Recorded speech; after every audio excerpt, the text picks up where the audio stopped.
So we were just talking about a song, several songs actually, and this class is going to be kind of leaning to a very practical application that makes sense, should make sense right off the bat, is that you can use a vocalized breath work to improve your singing. I'm very interested in how it is that we within our bodies create subtle postures, and how there is a grip of our perceptions that trickles down into our actual physical posture as well. And depending on that, a whole kind of cascade unto the intricacies of the voice. There's structure there that's contorted, that's disabled one way or another. And some of it has nothing to do with, very mental things. Some of it's very practical, like a repetitious injury, so on and so forth. But circulation is a very good answer to almost everything. And breathing in the way that we use to govern the vocal process, we're basically creating a sort of very unctuous sort of movement of blood in the midst of Valsalva wave breathing, as it's also called. And, vasodilation, a lot more noticeable heat in the body, at the extremities specifically, is evident.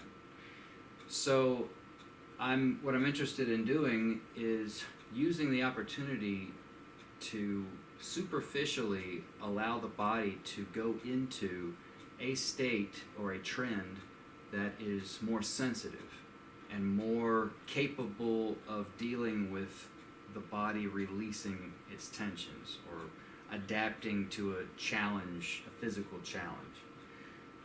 That governing breathing pattern assures that you're kind of melting away the obstructions. I like to think of it that way to a certain degree. So, the way we're going to approach it is to work toward higher range and lower range specifically. But we're going to go with our strengths first. I think going with your strengths is the best way. Whatever your strongest voice is, which sometimes is not people's speaking voice.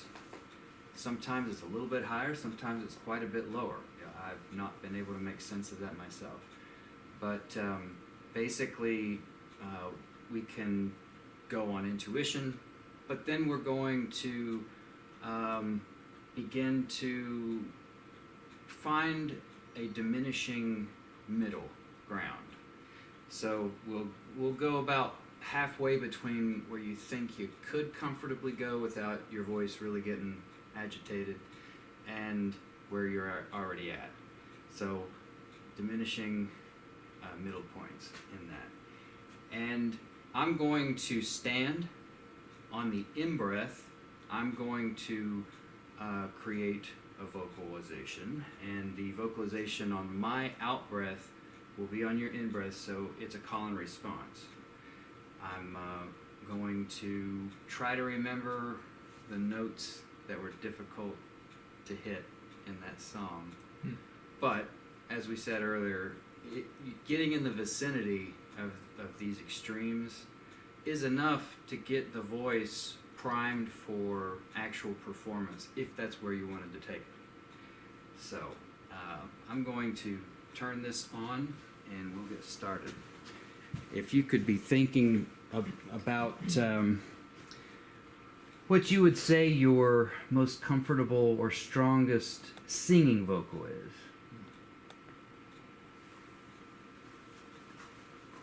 This just takes a few moments to calculate. While you're thinking, I haven't mentioned this yet, and I think I should. What I'm doing with the M wave here, using it in the graphing screen, is something that I learned from Puran and Susanna Baer. They are the founders, I believe, of the Institute of Applied Meditation, and actually it was Param Bear that introduced me to the idea of vocalization being part of a breathing process, which he learned, I believe, from Hazrat Inayat Khan, I want to say. This is very old stuff. It's just technology's kind of got added another layer to it, because now we can use biofeedback and biomodulation, all these things that receive subtle information from the body and also contribute signals that the body picks up on.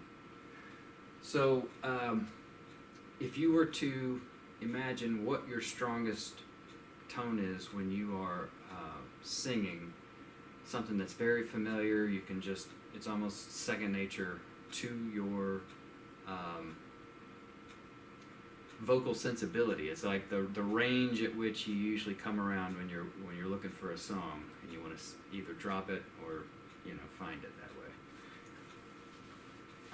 And so also, while we're in the midst of this, if you would also,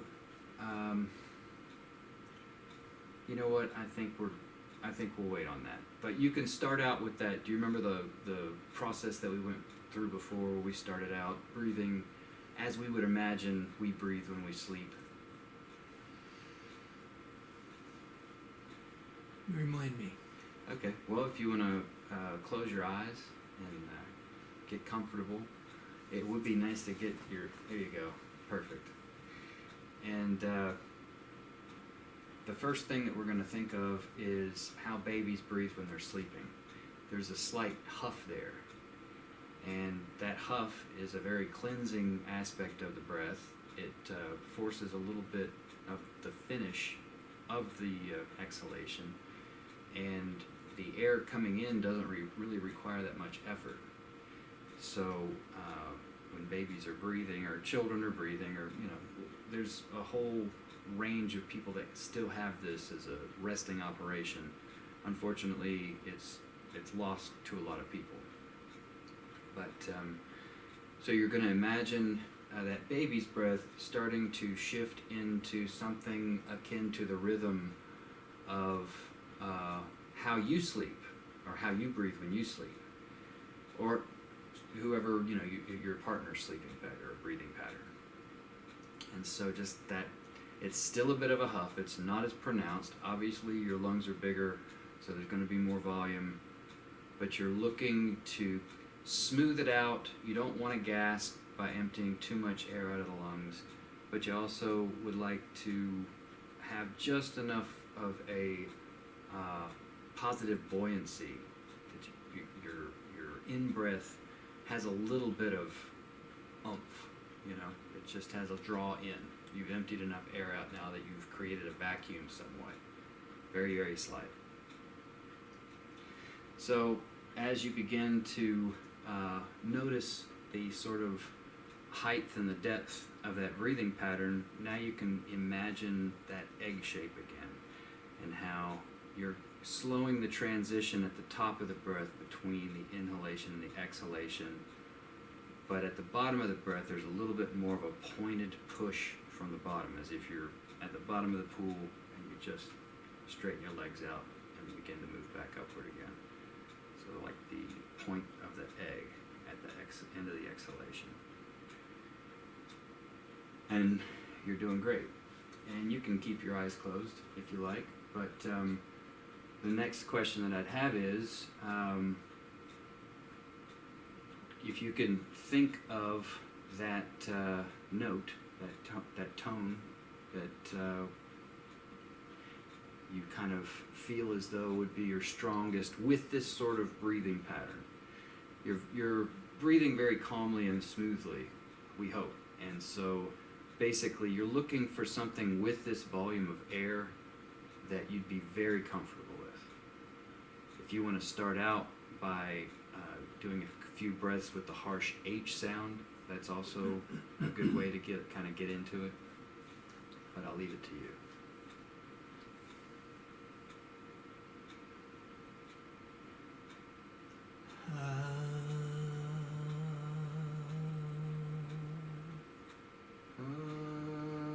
continuous?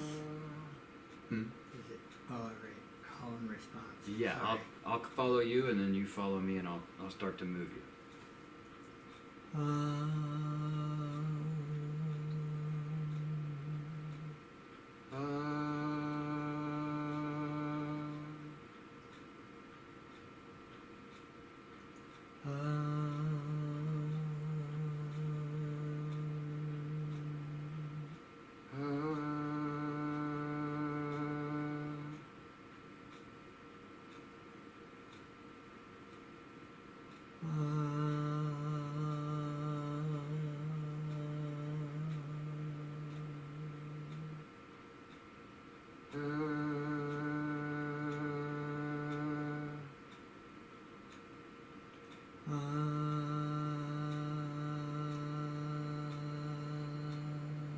Very good.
All right. Are you still holding with the? Are you staying with the heart and the image of that movement and the sensation of it, or is it kind of getting distracting doing the vocalization?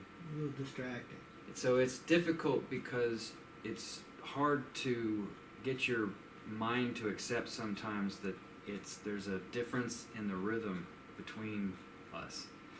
And I might have to do a note with a breath that you're actually crossing into if if your heart adjusts your breathing pattern. So this is one of the difficulties of the process with someone to follow this call and response process, which I've addressed in other ways. But right now, we're looking to, I'm going to go back and forth between the vocalization process and sort of like allowing you to kind of measure your breath again. So you'll do a vocalization, then you'll feel the rhythm of the breath a couple of times with a harsh H probably, and then you'll do that same vocalization again with that same cycle. You'll try to maintain, like ride that wave in the same fashion as the previous two breaths. Sound good? I think so. All right, so if you want to close your eyes again and imagine yourself breathing in the cycle of that inverted egg. Nice soft push from the bottom of the exhalation. You don't want to exhale so much that you're going to gasp, but just enough to give you a little bit of a draw to the in-breath. And then you're smoothing out the height of the in-breath, that transition to then the exhalation and back down to the sharp end.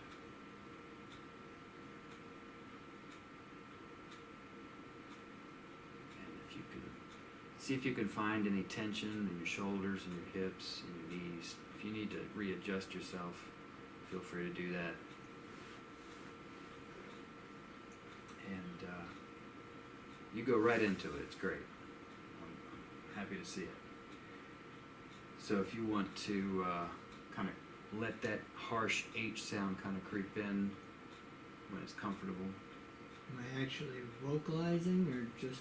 Just the harsh H sound.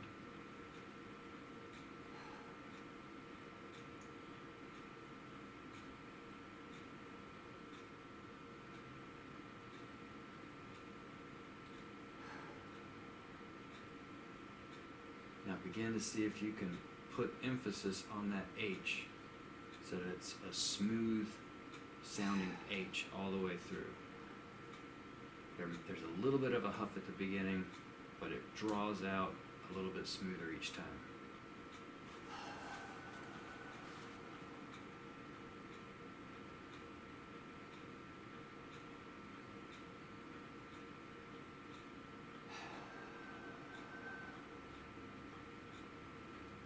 Very good. All right.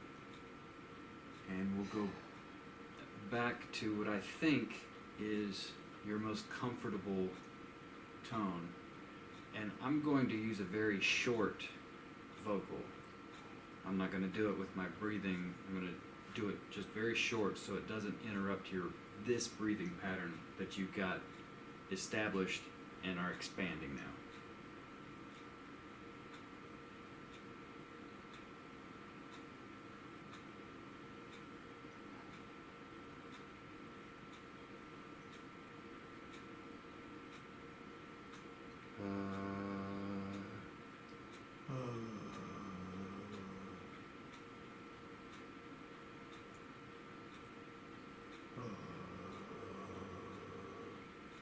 Okay, skip 2.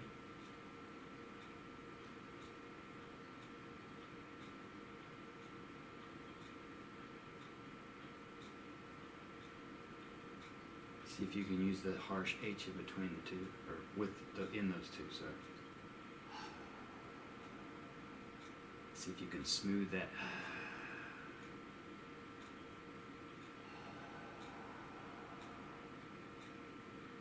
I like it. We'll do that a few times.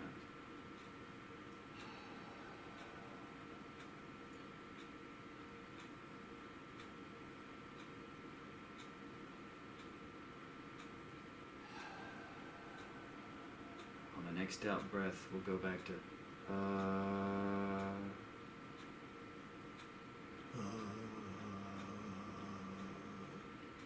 we're just going to smooth that out for a few times.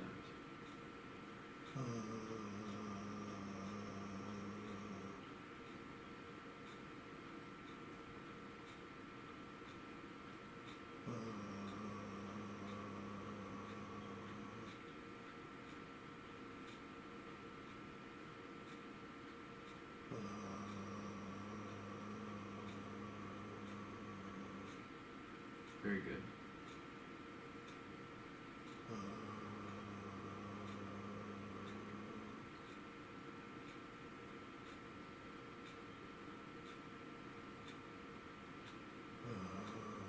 Now you keep going, and I'm going to tell you something a little extra information here. If you find yourself changing the parameters of your breathing pattern and all of this movement in your body, and it's starting to make you feel like you're gasping or contorted, or as if you're not able to do it very fluidly, take a few breaths and just kind of soften to the pattern of the breathing pattern. You can pick up pushing it as we go.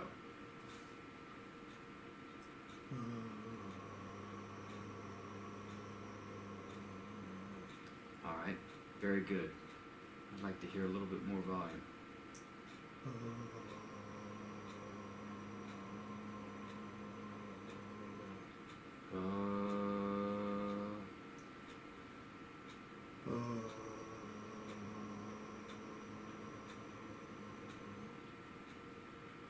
Let's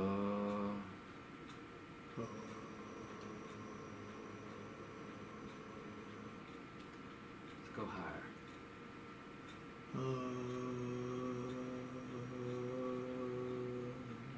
All right, let's smooth that out a bit.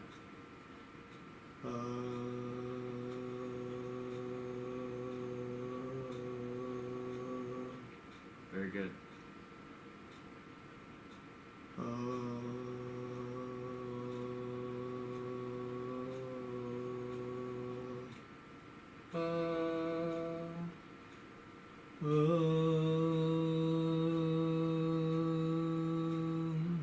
Very good.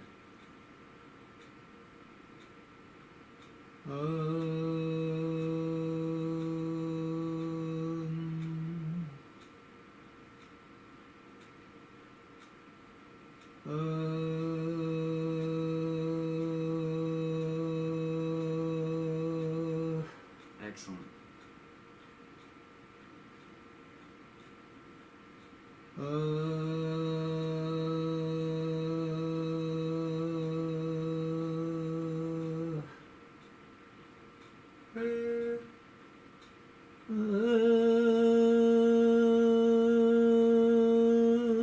That's better than you thought it was going to be.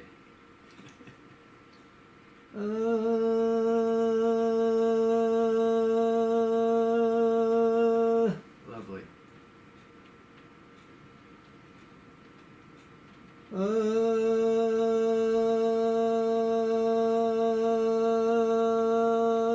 Does it feel pretty natural? You want to drop it down a hair?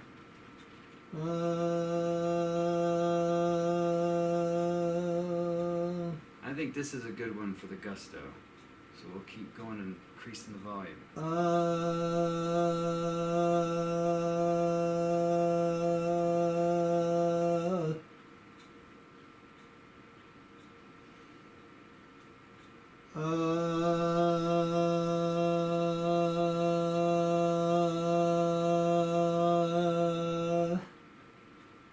It doesn't have to be a long vocal.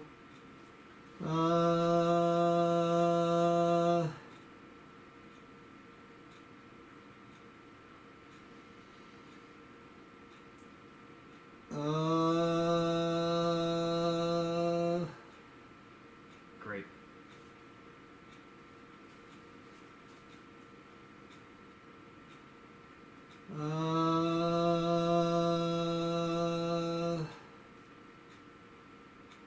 You keep going, just not if it's getting to be a little much. All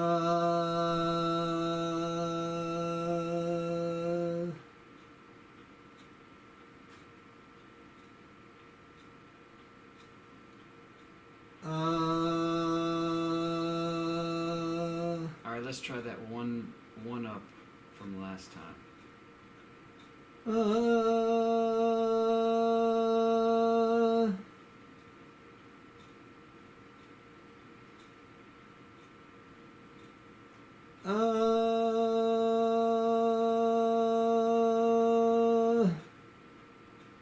Excellent. You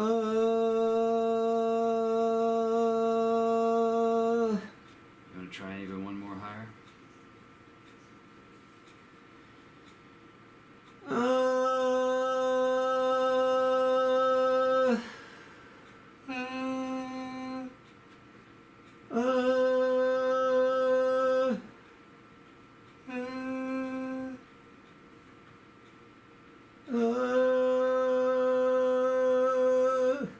All right, take it down a couple, whatever's comfortable right now.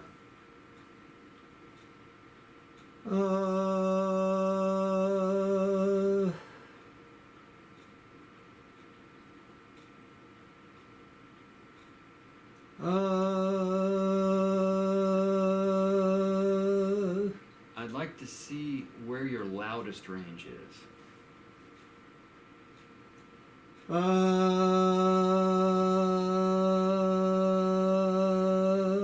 Where you used to call the cows home.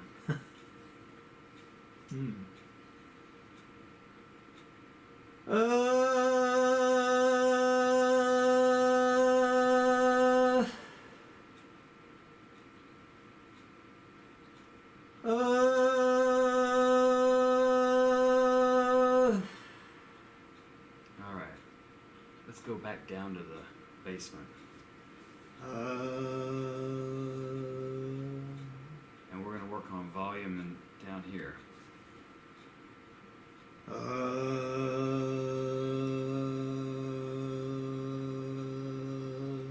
Nice and smooth. You don't have to push all the air out.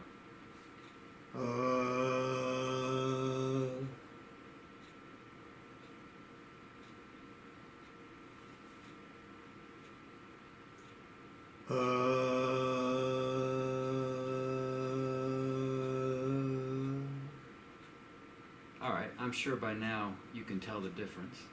Am I right? Yep. And you know, this could be just considered a vocal warm-up, but as we continue to develop it, it evolves in complexity further, obviously. So basically, what we're interested in doing with the variety of tones there is to create is to expand the envelope. So everyone's got a different envelope, obviously, and in different ranges you have different envelopes. And so in your falsetto range you've got a certain frequency range that you can accomplish, and then all these different ranges cross over at certain points. If you're lucky, I think some people's don't. But there is a consistently different challenge in creating the structure, the way you pressurize, how you pressurize behind the glottis, how you pressurize below the diaphragm, how you pressurize at the pelvic floor. And so we're not going to get into instruction on that just now, but what I would like to do is, if you've never heard of the fool's posture or the lion's posture from yoga, well, the people at home will have to look it up. But basically, you send out your tongue at a 45-degree or so angle, like you're reaching in this direction. You open up all of this musculature and tendons and everything in the neck. You're trying to basically flex it gently while also gently stretching it and sending your tongue out. You're bulging your eyes. This is why they call it the fool's posture. And I'm only going to do it for a second. All right? So you do that, and what you'll notice is all of these sort of tensions in the neck that you didn't notice before, in the throat, in the larynx, all the way up to the nasal passages. You'll find all these things that are just like, I did a stretch and it affected something that's carrying tension, something that's carrying almost like a rigidity. It's settled into a position that's not adaptive. It's become static. So this is where I think it's important to really explore the sensations of the head and the upper chest cavity, and the pressurization through the larynx, or the resonance in the nasal passages, all these kind of things. So I bring all that up to bring up sort of the effect that all of these changes has on the breathing pattern. I can't remember exactly what we were doing here, but basically through this whole thing, you'll watch this in the video later and notice that your change of tone created a different pattern over time. And this is great. This basically means that your heart is expanding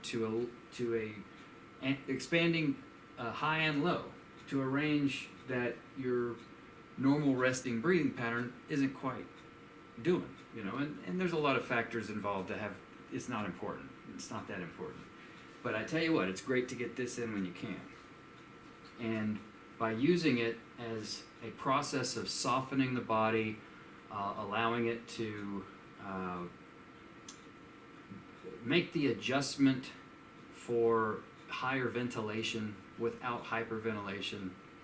You're not over breathing. Over breathing is a problem that we don't really want to get into right now. But so if you would you mind to camera's not on you, to do some of this fool's posture with me?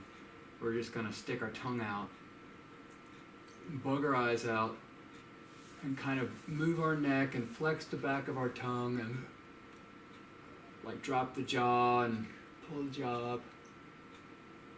Turn your head back and forth, much as is comfortable. You feel some of that tension that I'm talking about? Not so much? I always have a lot of tension in my neck and shoulders. Is that right? Let me ask you this. Is it possible to turn your hands over and place them at the base of your thigh there? What's that feel like in your shoulders? Feels good, nice, relaxed, comfortable. Does it feel like does it feel heavy? No. Okay. Would you mind to try that for a little while? Okay. All right. So the song that you showed me, you got way up there. That's some high range vocalization. So I get it. This fool's posture, if you really get that tongue stretch going, you can begin to work out some of the tensions that you don't notice, including in the neck. So, obviously it's a lifestyle thing. You gotta do it if you're gonna do it. But this process will allow your body to release quite a bit of layers of tension. Like you'll notice the longer you carry on, your body creates this heat and your body just kind of relaxes. I've had my back pop, I've had my ribs pop, just because I was carrying tension from an injury or something like that. And just really got an unctuous blood flow. And the heat, like you can put vapor trails on the floor if you have bare feet. Breathing this way just shoots out a lot of heat. So let's get into the higher pressure zone of being up here with a vocal. All that tension that you might feel with stretching your throat in that way. And then that might be enough to get us to the point where we're breaking into that song, the hard parts of that song. So we'll start again with the harsh H, a few breaths. If you want to close your eyes, we can do that too.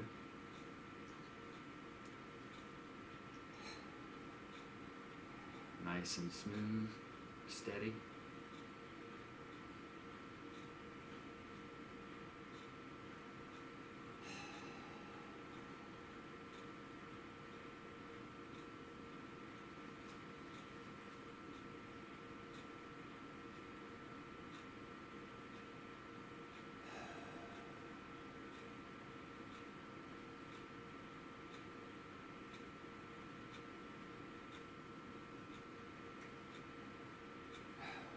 A little harsher H, a little longer finish.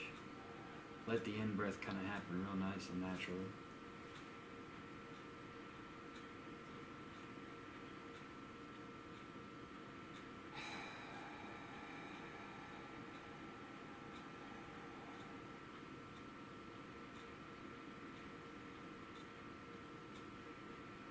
See if you can make your H a little harsher.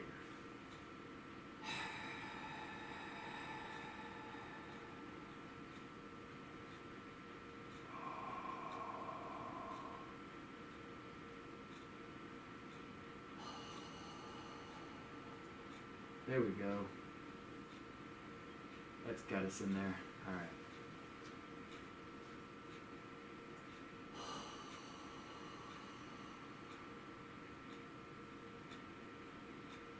Let this go for a few more times here.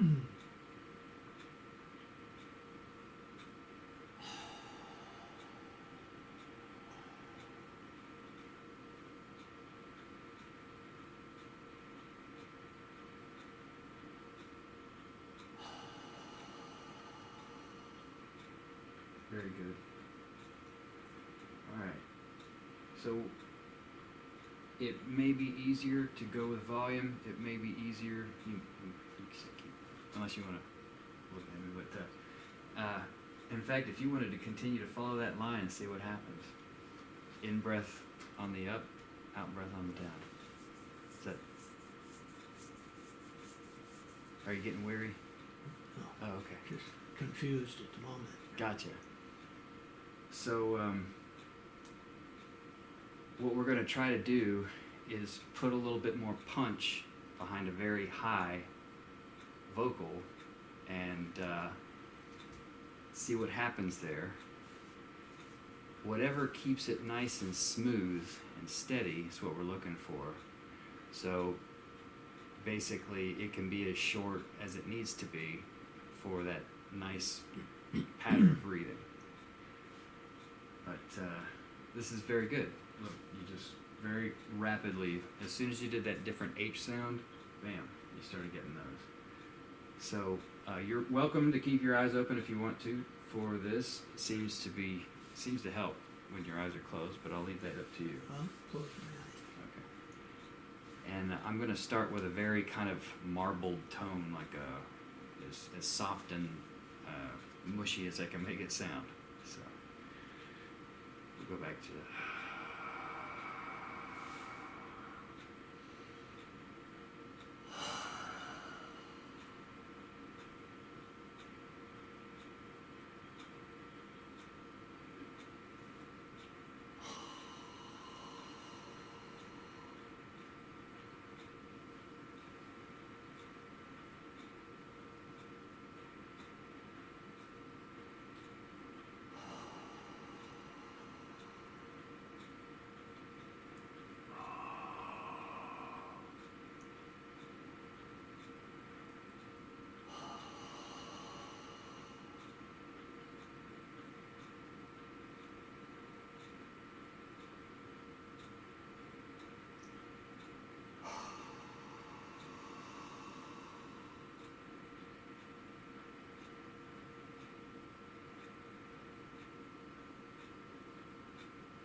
All right, let's see if we can soften it towards a sigh a little bit.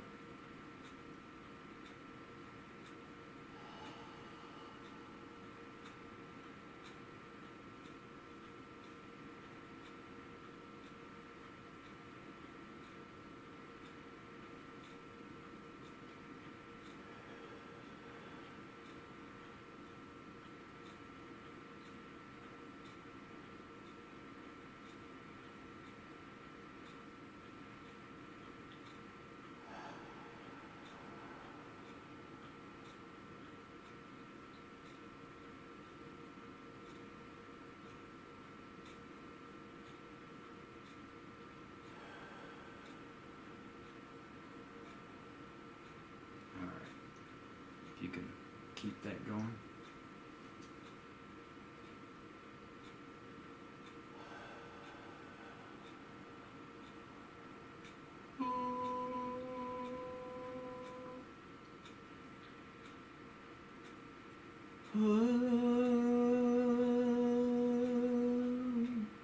Very good.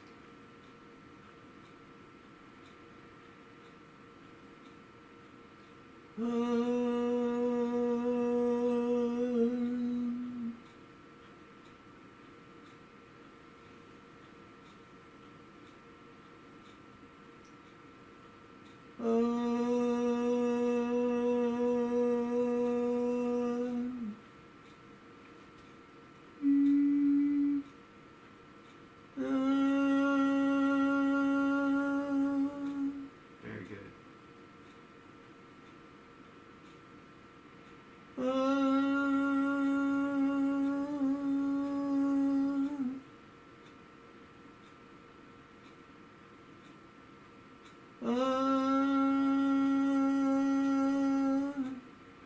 Anytime you want to take a rest in between, feel free to do that.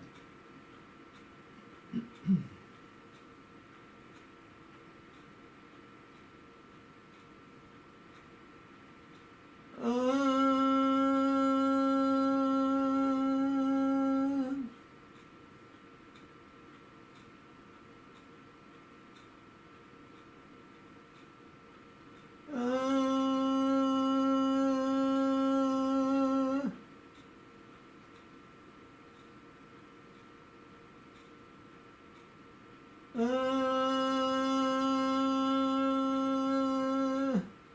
good.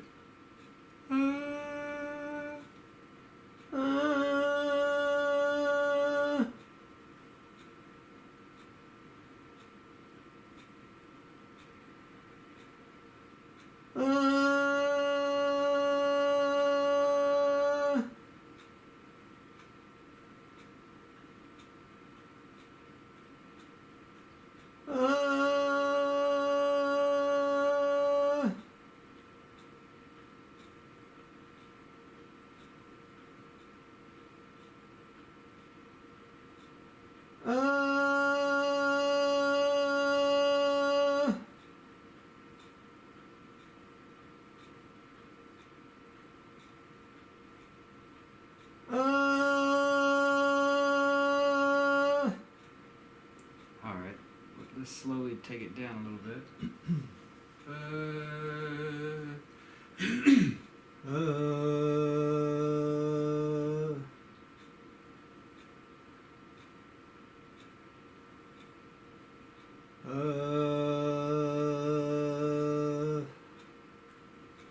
All right, so if you want to open your eyes, this was all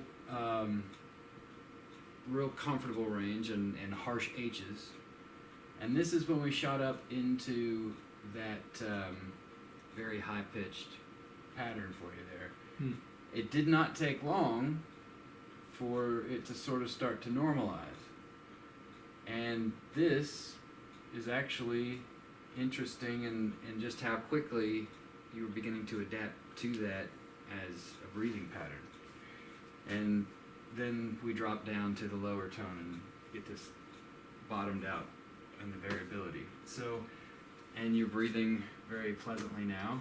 And this is the basic idea of, I mean, you'll listen to this video later and you'll say, it is true.